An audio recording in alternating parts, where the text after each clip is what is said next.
When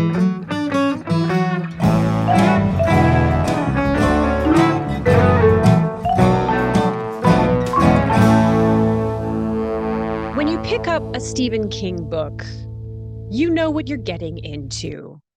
There is going to be spooky horror. There's going to be a lot of Maine. There's going to be a lot of poop jokes. You know what you're getting into when you wrap your little mitts around a 400-page Stephen King novel. Or do you? In 1999, a young, unassuming Korean, after reading The Stand, which was a horrible mistake, decided to give Stephen King another shot and picked up his brand new book, expecting the same mixture of folksy humor and horror, but instead was met with the story of a 9-year-old girl trying to survive the real horror of this world, which is nature and the outdoors. Truly the most terrifying thing we have ever known. The book was The Girl Who Loved Tom Gordon, and unlike other Stephen King books, it doesn't really deal with terror. It is a girl lost in the woods, grappling with trying to retain her sense of self as she is getting more tired, more hungry, and slightly more hallucinogenic. The real horrors are the trees that we meet along the way. So, oftentimes, a piece of good advice in life is to stay in your lane. But sometimes when authors deviate on that, go down the back roads or like merge onto a highway that's going in a different direction, magic can happen. And so today on Keep It Fictional from the Port Moody Public Library, we are going to explore 4 authors who kind of pushed that boundary a little bit and did not heed the advice to stay in their lane. So I am joined by 3 other trailblazers, question mark, reading trailblazers. We'll go with that. My book friends today, we have Sadie, we have Emma, and we have Al. And I am your host today, Kareen, on this kind of very interesting topic. I'm curious for all of my book friends, do you find yourself like quite loyal to authors when you are picking books to read? I feel like we all know the answer to this one for me. Yes, I am definitely loyal to my authors. That's not to say that I won't try new authors. I love finding new authors. I especially love finding new series authors who have a huge backlog that I can just spend my time reading through. But yes, I am definitely loyal, very loyal to my authors. I've mentioned many of them on this podcast, but Leigh Bardugo, Kelly Armstrong. I tend to kind of pick up whatever they write. Yeah, I'm definitely loyal, definitely loyal. And that's fair because I usually have a very strong sense of what a Sadie book is. Like when I can just like as I pick it up, I can like, oh yeah, I can feel that this is a Sadie book. And you have your like little stable of authors that you love and support. And I appreciate your loyalty. What about you, Emma? There's definitely authors that like I've read quite a few of their books. I don't think there's many authors where I've read like their entire backlog, quite like Sadie has. So I would say like yes and no, because when it comes to authors that I love, like I love Kurt Vonnegut, I love Frederick Bachman. Both of those people write very different types of books. There's a lot of mangakas that I really love, so I'll read like the entire series that they write, but then that manga series is so different from Kurt Vonnegut, is so different from Frederick Bachman. So I am loyal to some authors and to some genres, but they're like, there's range to it, you know? Fair enough. All right, Al, are you like ride or die for authors? Um, I think there's a few authors who have sort of earned my respect. And in that case, yes, I would be pretty ride or die for them. I like sort of jumping around. I like reading debut authors. I like reading new stuff. But if I have really liked an author's work, I will pull a Sadie and delve into their back catalog. Um, One author that comes to mind is Shannon McGuire. I have read so much, not everything because she has written a lot, but I've read a large amount of what she's written, including a bunch of the stuff she's written under her pseudonym Mira Grant. And absolutely loved all of it.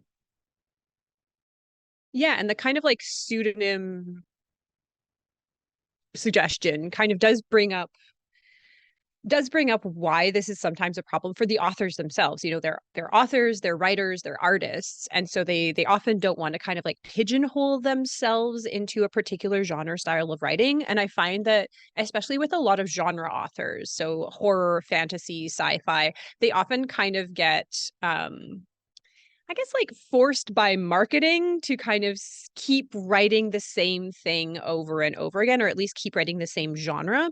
And so you will find that a lot of authors who are interested in kind of like exploring different genres, different topics, maybe dipping their toes into kind of like literary things, will adopt a pseudonym because it's essentially a marketing ploy. Unless an author is like big enough that you know their name recognition is like an instant buy. Like let's go with James Patterson, who writes children's books. Like his name is a big enough draw that it's okay that he kind of like crosses genres and crosses age groups. But for a lot of like smaller authors, when they're trying to build that fan base, it's really tough because you know the publishing companies are like, oh no, you're a fantasy author and you do the fantasy. And if they try to kind of do something else, like they do have to kind of adopt a pseudonym so that people aren't confused. But I feel like we're smarter than that. I feel like we're able to kind of stretch those mental muscles to really like accept that writers might want to do different things. Um,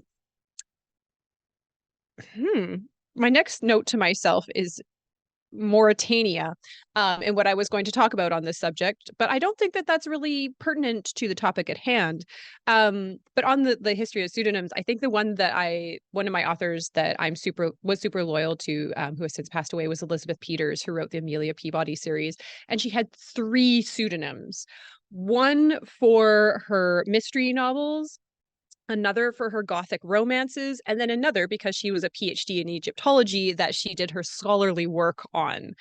So she actually had 3 pseudonyms, and you'll find like I think it's less of a thing now, but definitely in the past, like even Agatha Christie had a pseudonym that she wrote like kind of funny Arthurian romances on. So I find this kind of like genre hopping so interesting. And it's funny because I'm looking directly at Sadie because one of her favorite authors, Kelly Armstrong, hasn't met a genre that she doesn't want to tackle. Like, can you think of a single genre, Sadie, that she hasn't done? She's actually releasing like a legit contemporary romance book next year that I am yeah. So yeah, no, she has not. She basically will kind of do anything. I think she's written kids books. I think she's written, I mean, she's done YA, she's done thriller, mystery, historical mystery, straight up urban fantasy, straight up like high fantasy for YA. She does, yeah, thrillers for YA. Like, yeah, no, I don't think that she has. Yeah, which I feel like similar to James Patterson, where he I remember when we did our James Patterson episode and we all were able to read a book from a different genre. They've got range. They've got range. All right. Well, we are going to talk about 4 kind of unusual books for the authors that we picked when they're trying out like a new genre or maybe a new audience. And so I am very curious, Sadie. I don't think you chose a Kelly Armstrong book. No. Okay. So let's see what author you picked that kind of went out of their lane. It is a common enough theme in myth and fairy tale. We can be happy if only you don't look too closely. Or in some cases, if only you don't look at all. The Greek myths of Eros and Psyche and Orpheus and Eurydice, the Japanese myth of the crane wife, the French tale of Melusine. In each of these stories, someone is warned that if they look, if they spy, if they peek during a certain time, then they will forfeit their happiness and lose their love. However, they always do. Even knowing the warnings and what they stand to lose, their curiosity always gets the better of them. and they always look. For Indigo Maxwell Castaneda, the rich, beautiful, powerful heir to the Castaneda fortune, it is not so much that she minds being looked at. What she knows will be the end to her marriage is her secrets. And so she warns her new husband, if you pry, you'll destroy our marriage. As we know, they always do. So this is The Last Tale of the Flower Bride by Roshani Chokshi. And it is, in essence, a fairy tale.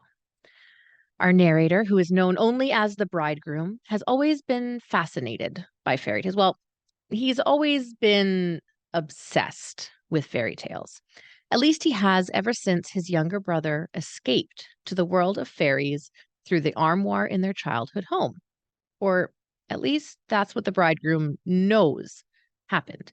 He knows that his brother went into the armoire, into the land of fairies, and he never came out again. His parents, however, claim that he never had a brother to begin with. Now, as an adult, the bridegroom has backed his obsession with a strong academic background and extensive knowledge of all fairy tales and myths. And it is this academic background that first brings him to Paris as a visiting exhibit curator and first brings him to the Hotel Castaneda. He is in search of a 13th century grimoire, which is rumored to be part of the Castaneda's family's private collection. So he has written to Indigo to see if he can arrange a viewing. Now, the bridegroom is very surprised when he's approached not by the man who he's expecting to meet, but by a striking woman who smells faintly of green apples and whose own interest in fairy stories and myths has been building since she was a child. Their romance is a whirlwind, and before long, the two are married. Their marriage survives on passion and stories. As an expert of fairy tales and myth, the bridegroom has a never-ending supply of tales to tell. However, both Indigo and her husband soon begin to realize that a marriage can't really thrive on stories alone. There must be some truth to their lives. And in that truth, secrets are revealed. The first of Indigo's secrets that the bridegroom finds is actually by accident. He had every intention of keeping his promise not to pry, to leave Indigo's secrets alone. That is, until he discovers a braided strand of hair hidden in a decorative granite sphinx. Now, attached to the braid are two teeth.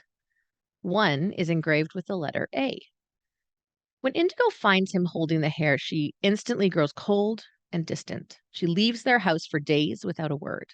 She does come back eventually, and life somewhat goes back to how it was before. However, now the bridegroom begins to realize that Indigo's secrets aren't going to disappear. And now that he has had a glimpse of them, he doesn't know if he can stop looking. He's provided with an opportunity. When Indigo receives news from her childhood home, known as the House of Dreams, her estranged aunt, Hippolyta or Tati, is dying, and Indigo is needed at home. They leave at once.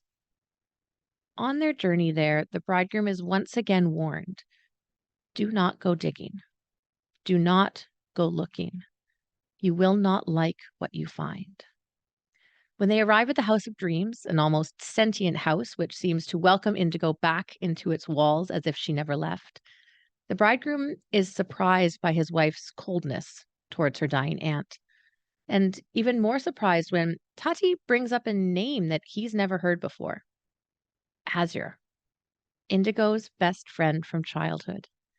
At one time, the two had been inseparable, creating fairy stories themselves and dreaming of the day that they would be stolen away from the mortal world and brought to the land of the fairies together. Azure, who Indigo refuses to talk about. Azure, who left town and was never seen again. Now, what happened to Azure and Indigo to make them stop talking? What happened to Azure to make her leave town? What happened to Azure? The bridegroom knows that he's going to look, that he's going to pry. How can he not? A young woman who has always dreamed of escaping to the land of fairies one day disappears. Where else could she have gone but to the same land that his brother went to? And maybe, just maybe, if the bridegroom can find her, then he can also find his brother. However, he also knows that this choice cannot be undone. And in doing so, he'll be betraying the one thing Indigo begged him never to do. This book is, in essence, a fairy tale. However, it is much more than that.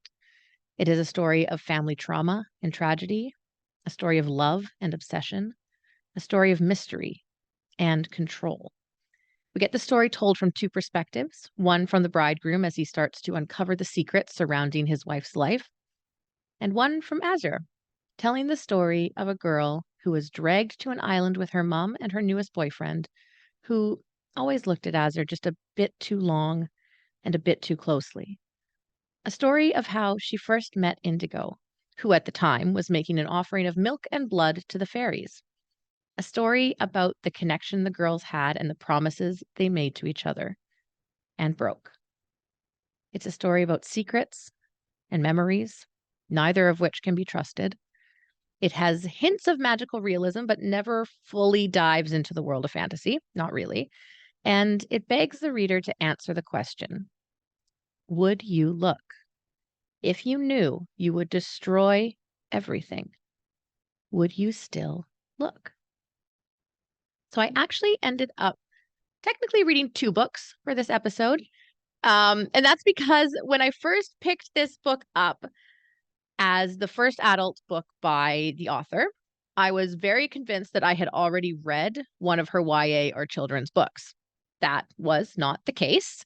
And so I felt that in order to fully look at the 2 books side by side and compare the 2 books, I did in fact need to read the children's book. So I ended up reading the first book of Choxi's kids series, Arusha and the End of Time, which I have to admit I actually preferred, I think, over the last tale of the Flower Bride. Talking about kind of going between genres and going between different age groups, the styles are very, very different. Arusha, I would say, is very plot driven. It kind of dives right into the action and takes the reader on a fun and exciting journey. Whereas The Flower Bride is much more atmospheric, much more character focused. The story takes a really long, slow path before it reaches any true excitement.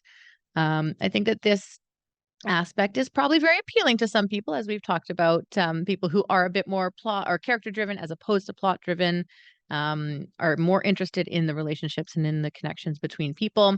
However, I am a plot driven reader, and so it did make it hard for me to get into this book. However, I will say that once the action, quote unquote, action of this book starts, it was very difficult to put this book down. I could not put it down. And so I think that that is why I still overall enjoyed this book, because I could not put it down by the end, and I still find myself thinking about it.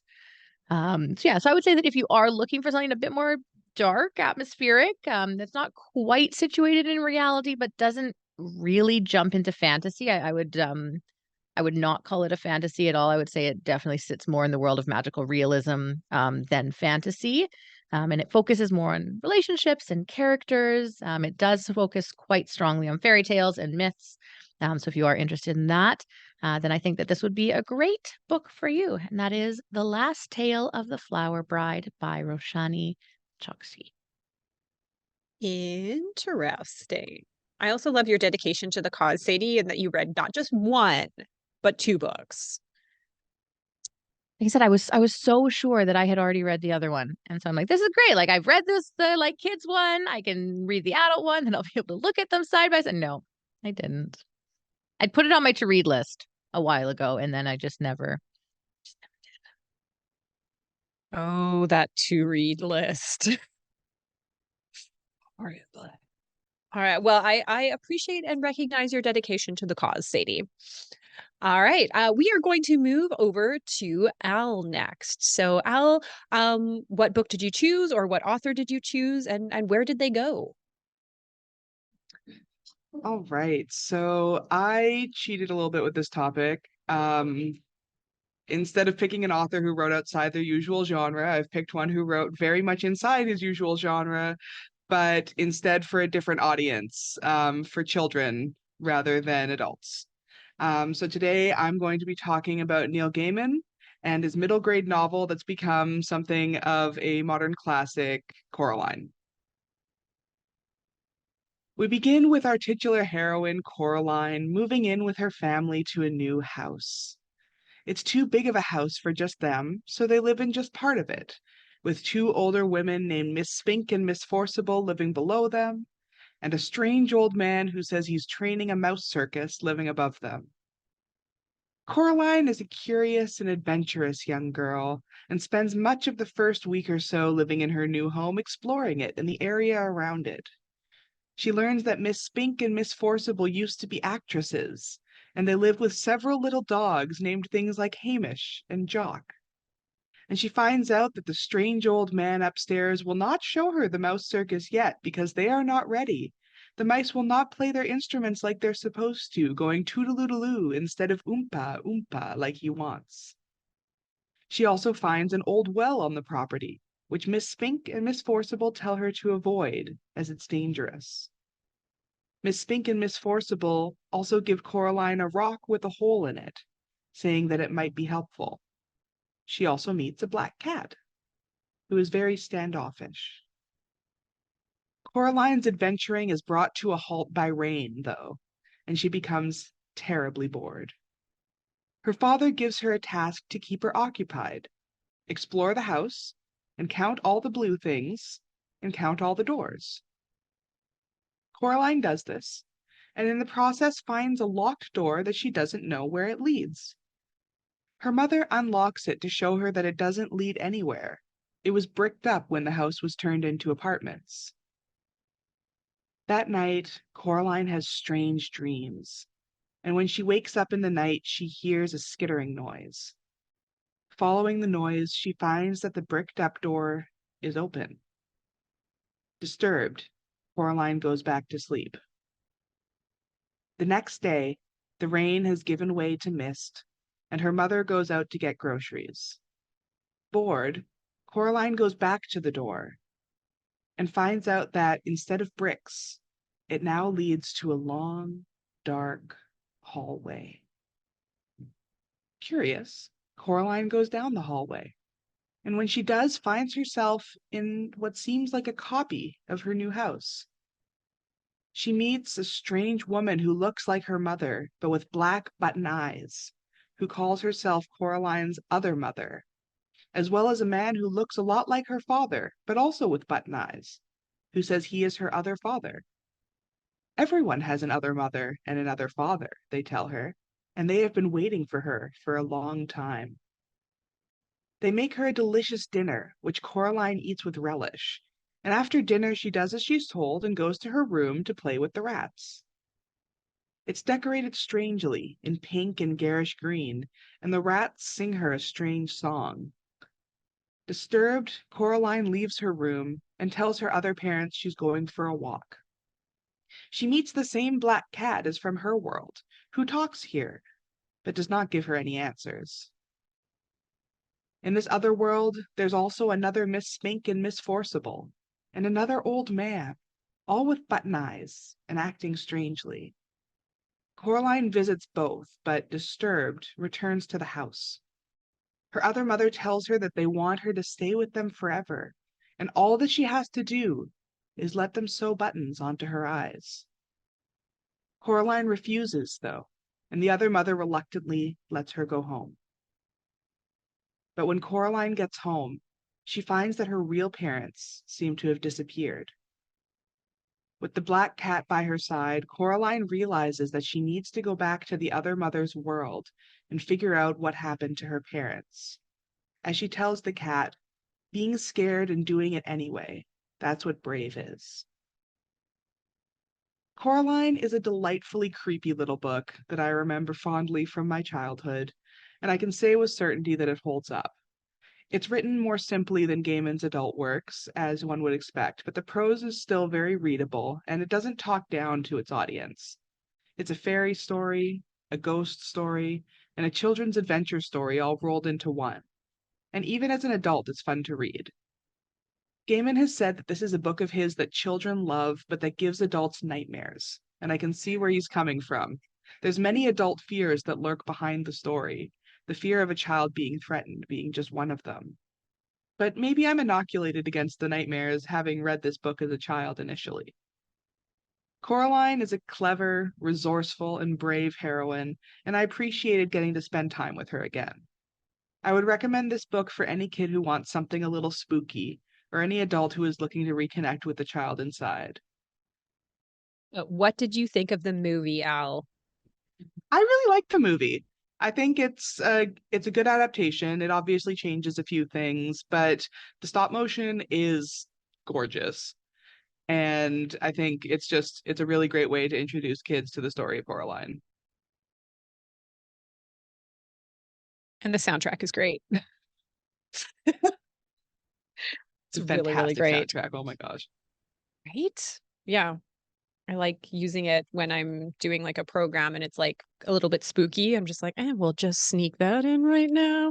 And honestly, the song that the other father sings, the Coraline song, it's stuck Yes. in my head constantly. Which we will not sing for copyright reasons. But you can definitely look that up on YouTube. It's a banging song. Absolute, like, because it's they might be giants, isn't it? Yeah. It's a great song. It's a great song. All right. As you know, like we usually like prepare for this podcast a little bit so that we're not left totally speechless. Unfortunately, the notes that I have written to myself this morning are cryptic. So I am here to ask our regular existential question. And according to my notes, the question is stickers, loyalty, genre. So I am going to say, okay, we're going to go with this question. Are you more loyal to authors or are you more loyal to genre? That's what I'm gonna stick to you right now. So it's tough because Sadie, I feel like we pick on you a lot in this episode, but it's because like you're like the Samwise Gamgee of readers. Like I'm not leaving you. I know you're making some really stupid decisions right now, and you're not in a good place, but I'm going to support you until you get up that mountain of readers. So I'm going to put this to you, but I feel like I might know the answer. Yeah, I mean, I'm definitely loyal to authors. But in a way, I am also loyal to genres. Like I definitely have my genres that I stick to almost apart from those authors that I'll kind of read whatever they put out. As I mentioned, Kelly Armstrong, I think there's only one genre that she has written that I absolutely hated. I read the first book and I will not read any others in the series. And it's just like straight historical fiction. She just doesn't have the right touch for it, I feel like. Maybe they've gotten better. I think it was her first foray into historical fiction, so maybe the series has gotten better. But that's sort of, for her specifically, the only one that I won't really touch anymore. But yeah, I definitely I'm faithful and loyal to my genres everywhere else. And so I will tend to stick to the same genres and kind of read whichever authors write within those genres. And then the few authors that I have, I'll read whatever genre they write. I don't know if there's like a genre, if they wrote a genre that I would not read. I'm not sure. Like if Kelly Armstrong ever wrote maybe like a solid nonfiction critique, would probably not be up my alley. But I don't see her doing that. I really don't see her doing that. Yeah. So I mean, I've tried the books that are more classed as horror than anything else. And I think she's probably the only author that I'll read in that genre. So yeah, so I think if I love the author enough, I will read any genre, and I am kind of loyal to the authors as well as the genres.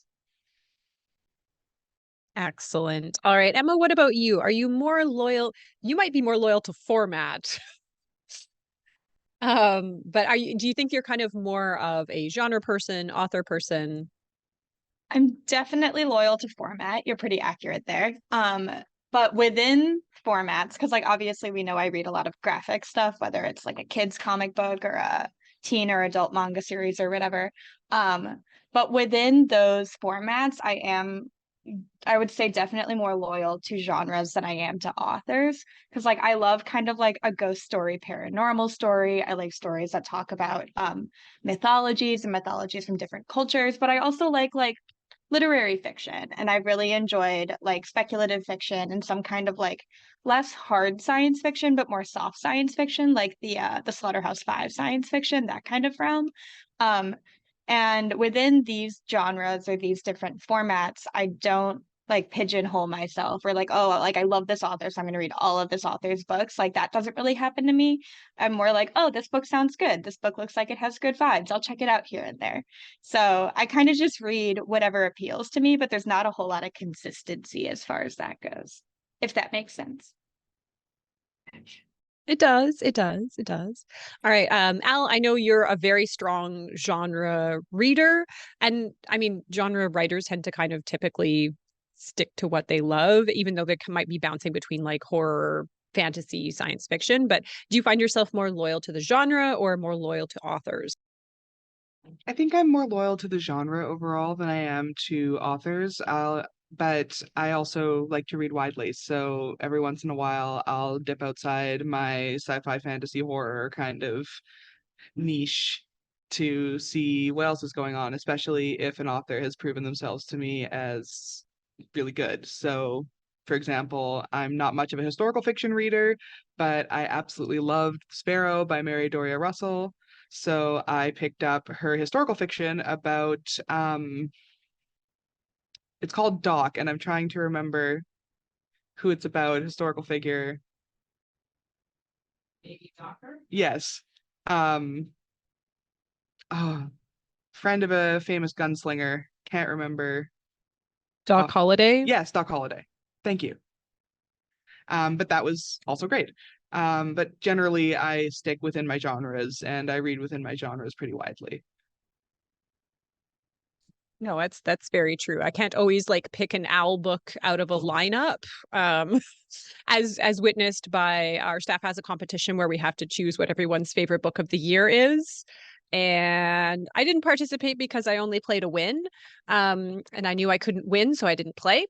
And I don't I if it was like a sci-fi fantasy book, I feel like I could have nailed it. But I mean, Al, sometimes you come out with these wild cards every once in a while, and I'm like, okay, I can see why, because you do read quite widely. But I can't necessarily pin it down in the same way that I could look at that list and be like, no, yeah, that's Sadie's book. Or honestly, I got Emma's for sure. um, yeah, I will say, because I'm going to use the word fickle, very fickle reader, in that I'm kind of like some of the other readers here, very mood based. So I will pick up anything regardless of genre if I'm in the mood for it. And I actually do kind of follow authors when I find a new one. I'm like, oh, like if I really enjoyed it, then I'll kind of go into their back catalog and see if, they're worth it. But if they cross me once, they're dead to me. Dead to me. Yeah.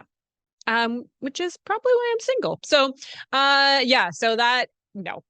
But yeah, I usually kind of give the authors a chance unless they start to kind of like one of their books is no good.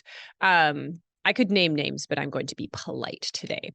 But I am going to talk about an author and a book that I really, really love and who has like it's all good. It's all good. No duds, just hits all the way, no skips.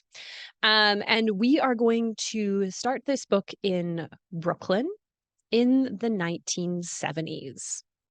So, New York in the 1970s is a period, a time, and a place that's explored in a lot of literature and a lot of movies because the images that came out of it, the time, the atmosphere is so iconic, full of kind of like, oh, economic, political, and social upheaval.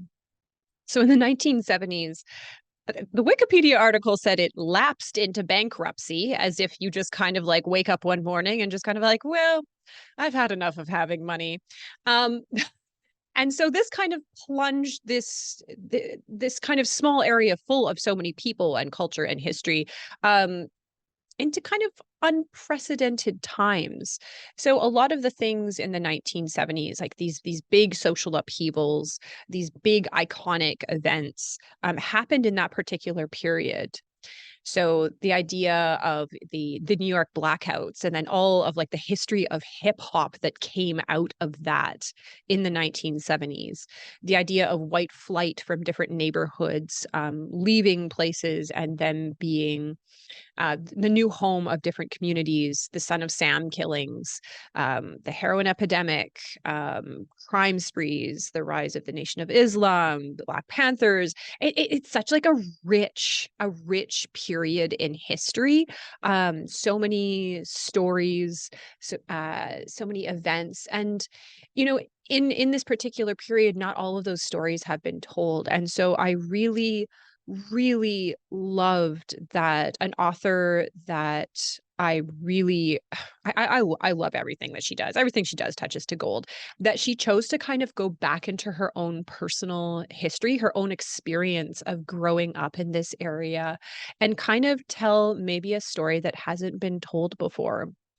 This is a coming of age story of a young Black girl named August because she was born in August. And she laments at the beginning of the book of how different her family might have been if they were a jazz family and not a blues family. Her father and her brother and her have recently moved from Tennessee, kind of like this slow agricultural area, small and remote, to move to Brooklyn. Her mother has not come. And August repeats to herself and her younger brother that she is left to take care of as her father goes to work, that her mother will come tomorrow or tomorrow or tomorrow. And so, alone with her brother, she is cautioned by her father not to leave their apartment.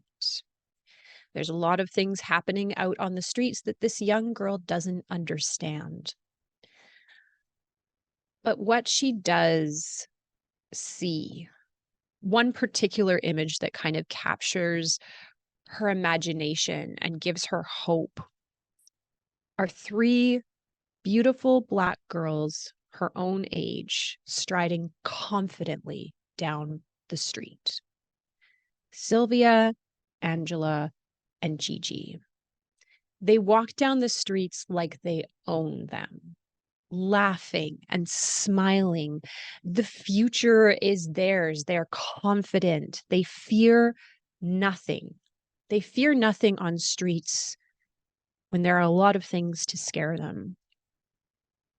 And eventually, when August is allowed to leave the house and attend school, she manages to talk to them, and a friendship is formed, a bond.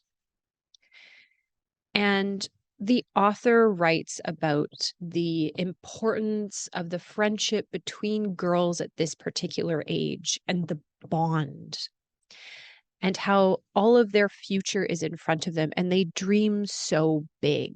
They want to be dancers or singers or lawyers. The world is theirs. But what this author also captures is that the world is not a safe place for them. Brooklyn is not always a safe place for them. There's darkness that lurks in alleys, that's waiting for them behind the staircase of their apartment buildings, and sometimes even at home. Years later, when this book begins, August is now an anthropologist, and she studies the rituals of death in different cultures.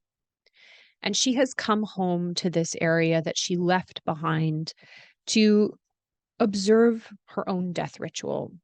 Her father has passed away. And while she is there in the area, she finally runs into one of her old friends on the subway and begins to remember and reminisce about these times. So this is the National Book Award finalist, Another Brooklyn by Jacqueline Woodson. Now, if I were to kind of spend time listing all of the awards that Jacqueline Woodson has like achieved and been nominated for, we could be here for hours.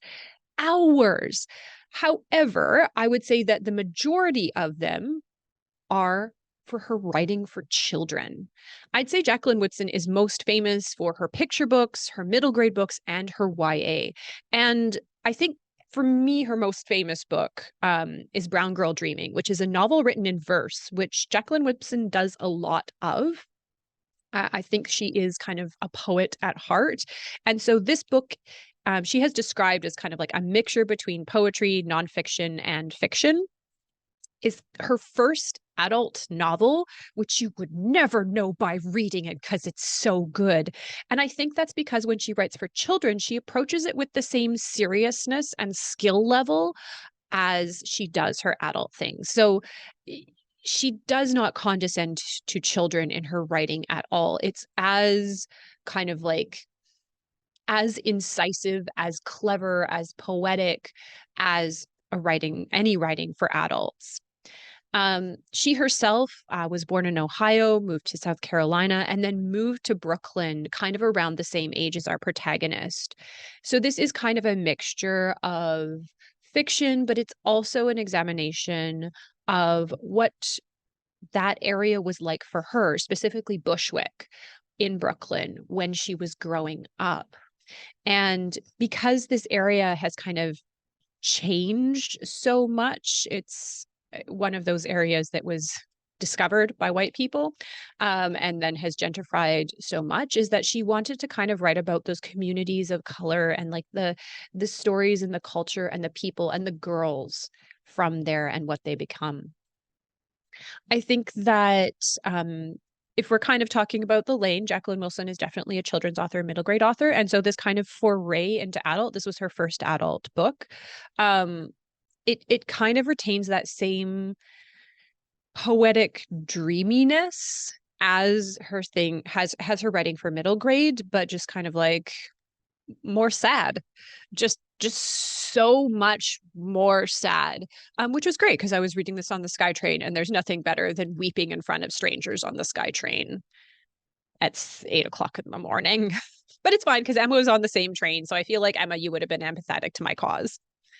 So if you are looking for kind of like a beautiful poetic look at kind of like this beautiful friendship between young Black girls and a loving but realistic snapshot of a specific time and a place, I can absolutely wholeheartedly recommend Jacqueline Woodson's Another Brooklyn. And honestly, if she writes anything, I'm going to read it. I'll follow her anywhere. I'll follow her anywhere. All right. So that's my author that I have chosen. So I'm going to swing it over to Emma, my fellow SkyTrain compatriot, to see kind of like when and where did you read your book?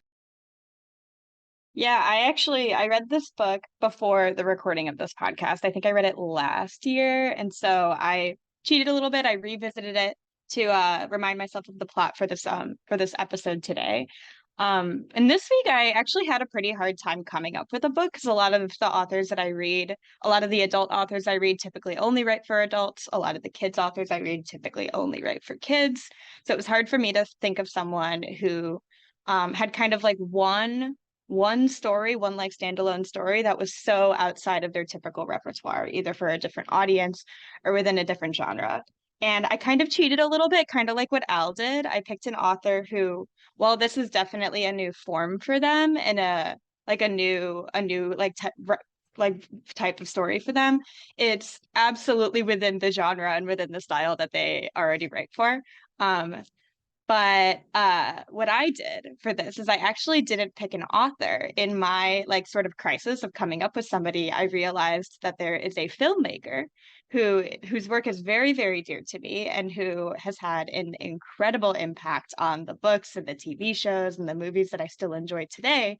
That although he's mostly done films, he does have one standalone graphic novel. And so the book that I have today for us is Hayao Miyazaki's Shuna's Journey. And for those who aren't familiar with him, Hayao Miyazaki is a very, very acclaimed Japanese film writer and director. So for those who don't know Miyazaki, you are in for a treat today because he's just absolutely phenomenal. One of my favorite filmmakers, writers, directors, animators of all time. He's best known for his beautiful and thought-provoking animated films, including titles like My Neighbor Totoro, Howl's Moving Castle, Kiki's Delivery Service, Princess Mononoke, and his only Academy Award winner and my personal favorite, Spirited Away. And I've loved Miyazaki's work for a long, long time. I grew up watching Kiki's Delivery Service on VHS tape with my siblings. And later, my sister discovered that he actually had this long list of other films that he's done. And so once we started watching those other films, we became obsessed with him. We have to see everything that this man has ever created. And falling in love with Miyazaki films was sort of, for me and my sister, sort of our gateway into discovering other anime and other manga in high school. And his films have been a huge influence on the anime industry over decades, not just as like a gateway for people to discover anime, people in the West especially to discover anime, but you look at the different kinds of themes, the different stylistic choices that animators make these days, a lot of it comes from the work that Miyazaki has done in his films. His films are typically fantasy. They usually have supernatural themes to them, and they often explore ideas surrounding life and death, spirits and demons, environmentalism, war, and feminism. His protagonists are usually very strong-willed young women, and the antagonists I find actually very, very fascinating. They're usually quite morally ambiguous, but they have a lot of redeeming qualities to them as well. Like I said before, a lot of current anime and a lot of North American cartoons have been heavily influenced by Miyazaki's work. And despite the many, many instances that he has claimed he's going to retire, he continues to make new films to this day. He actually has a brand new film. It's called The Boy and the Heron, and it is in theaters in Canada as of the day that we are recording this podcast. So I will be seeing it this weekend. Everybody should see it. If you're a Miyazaki fan, I'll see you at the theater. Um, enough about his film. So I'll talk a little bit about the book Shuna's Journey. So given my love for Miyazaki's work in film, I was so ecstatic to find out they had also written this illustrated graphic novel, or written and illustrated this graphic novel. And this novel was never given a film adaptation, unlike a lot of his other works, because he has some other like manga that either were written as a manga and then adapted to a film like Nausicaa was, or he has a lot of films that were later turned into manga so people could read them as well. But this is kind of his only piece that's just a book. This one hasn't been given a film adaptation yet. And although the book was originally published in Japanese in 1983, 1 year before his first film with Studio Ghibli was released, it didn't actually receive an English translation until 2022. So to English-speaking audiences, it's a brand new story. The novel tells the story of Shuna, who is a prince of a small kingdom located deep in a valley where it's too cold and there's too little sun to grow much food. Many of the people of Shuna's kingdom are malnourished and living in poverty, and Shuna takes it upon himself to find a way to improve their quality of life. While on an excursion, he encounters a severely wounded traveler, and he brings him back to his home. The traveler hands Shuna the husks of these dead seeds, and he tells the prince that he's searching for living seeds for what he calls a golden grain. And he says that those who possess this grain will never know hunger or strife. So Shuna is immediately convinced that if he finds this golden grain, he can save his kingdom. They can plant it, they can grow food, and they'll solve their problem where everybody is going hungry. So breaking with custom, breaking with tradition, and going against all of the wishes of his father, who is the king, Shuna mounts his Yakul, who's this beautiful red elk creature. Those of you who have seen Princess Mononoke will recognize it as the same Yakul that Ashitaka rides. And Shuna embarks on his journey to find this golden grain. So without spoiling too much of what happens, Shuna's journey is filled with hardship.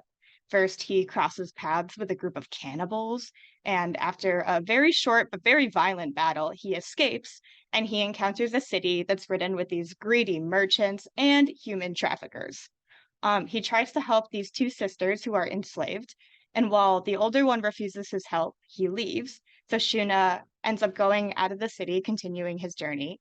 He shares his fire with an old man, and those who like Mononoke will kind of see the similarities here. There's a lot of kind of similar plot points that are used. And the old man tells him that he can find the golden grain if he continues heading west to the land of the god. So on his way west, he encounters more human traffickers. And after another battle, he's reunited with those two sisters from before, and he's finally able to free them this time. So we learned that the older sister's name is Thea, and the sisters and Shuna part ways so that the sisters can head to safety, while Shuna continues to head to the land of the god folk to find the grain. So this is where I'll leave us with the summary. If you want to know what happens, you'll have to keep reading the book. And then I guess now we'll shift to talking about some of the appeals to it and maybe what kinds of readers might like this book. So although Shuna's Journey is marketed and it's cataloged as a graphic novel, it kind of reads more like a long form picture book. A lot of the images are these beautiful like full page watercolor spreads, and they're accompanied more by captions and like exposition than they are by speech bubbles like a typical comic or manga would be. And Miyazaki fans will recognize a lot of the same imagery in this book's illustrations that he uses in his later films.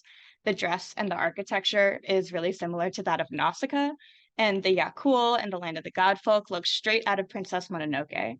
And Thea's character, one of those two sisters, she acts really, really similarly to a lot of Miyazaki's other very like strong-willed heroines.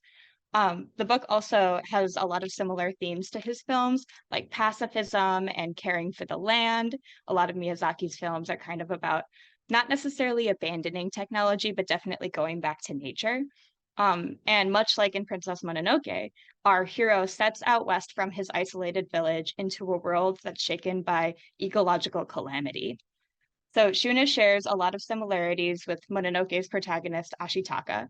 And despite Shuna being a little bit more solitary, a little bit more brooding, he's quite a fitting addition to the cast of beloved characters that we already know from Miyazaki's films. So fans of the films, fans of Miyazaki's other work will absolutely find comfort and familiarity in this story and its recognizable imagery. And I'd highly recommend it to anyone who has ever enjoyed a Studio Ghibli film. You have to read Shuna's Journey. It's also a super, super quick read. I think the first time I read it in like 30 or 40 minutes because it's a graphic novel you can kind of fly through. So it's very, very, very quick to get through.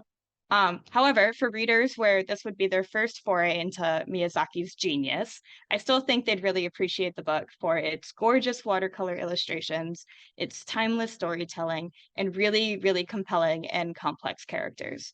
The book is a bit somber, so if you prefer a more lighthearted read, I'd recommend trying some of Miyazaki's films before reading Shuna's Journey, like My Neighbor Totoro or Ponyo. They're a bit more fun, a bit more uplifting, because this one is quite sad. There is quite a bit of violence in it, and it has quite a few more adult themes than a lot of some of his other films. But if you're the kind of reader that likes somber stories that are sort of like folklore, but also sort of commenting on the hazards of a globalized economy, you would probably really appreciate this. It's a really visually beautiful, very quick read, and I'd highly, highly recommend you check out Shuna's Journey by Hayao Miyazaki. Nice. And it wouldn't be Keep It Fictional if at least half the people weren't cheating on the brief. And yet I feel like we kind of tried. We all tried. We all did. It's a tough topic. It's a tough topic. But a fun topic. So thank you so much to all of my book friends for some of them reading 2 books. Some of them revisiting childhood favorites, some of them revisiting some closely time as I haven't finished my iced coffee. I'm trying to say time hasn't elapsed since you've read them. Ooh. So I feel like on that note, we should definitely like leave the writing and the words to the authors, writing in whatever genre or whatever audience they would like to. They are artists as well, and they deserve to kind of explore. They are wordsmiths. And so even if they are not writing kind of what they have before, they deserve a chance to kind of stretch their wings as well. So thank you so much for all of my book friends and for all of our listeners. We hope you have a lovely reading lovely reading, you're able to kind of stretch your reading wings as well. I'm going to go finish my coffee now. All right, we'll see you. Bye-bye.